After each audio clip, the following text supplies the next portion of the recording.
Hello everyone and welcome to our channel, The Belgian Villains. Today, we are going to talk you through the match that took place this Thursday at Villa Park. It was the second leg of the Europa League quarter-final. It was an important match for Villa because they had won 3-1 away in the first leg. They therefore had a 2-goal advantage, but nothing had been decided yet. They still needed to protect that lead in this match. In the meantime, the Villains drew 1-1 last weekend against Nottingham Forest.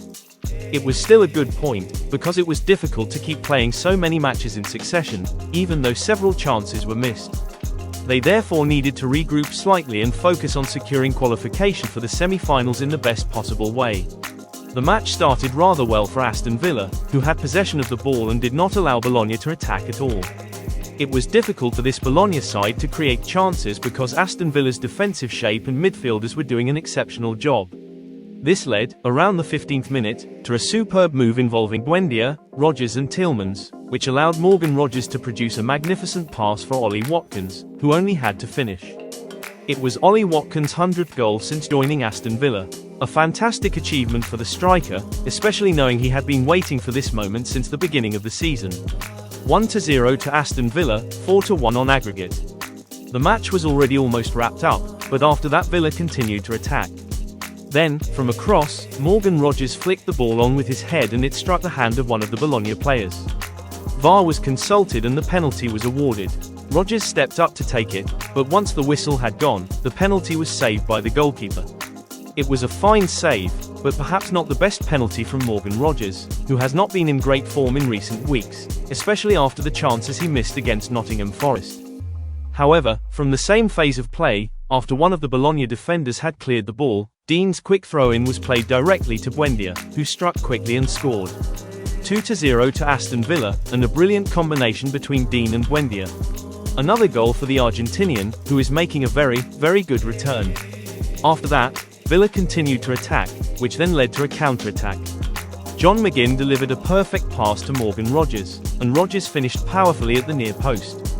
3-0 to Aston Villa, in a completely extraordinary match, as Villa were now leading 6-1 on aggregate.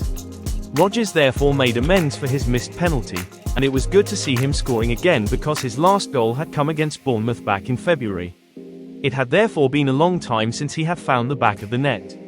The two teams went into the dressing room with the score at 3-0 to Villa, 6-1 on aggregate. After the break, Aston Villa allowed Bologna to have possession, but Bologna still could not manage to attack.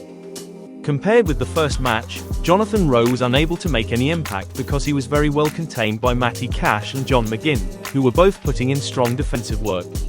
Aston Villa were playing very well, winning plenty of duels, and the work of Amadou Onana and Youri Tielemans was simply exceptional. Then, right towards the end of the match, Aston Villa won a corner. Douglas Luiz delivered it towards Tammy Abraham, who headed the ball across to Konsa, and he struck it on the volley. 4-0 to Aston Villa. The match almost turned into humiliation, because it made it 7-1 on aggregate. Another goal for Konsa, who had already scored in the first leg, which gave Villa a commanding advantage. The referee did not even add any stoppage time because the match was already over. Aston Villa therefore won 7-1 on aggregate, with a 4-0 victory in this match. Once again, it was a fantastic performance from the Villains, and above all we were delighted to see Ollie Watkins score his 100th goal for Aston Villa.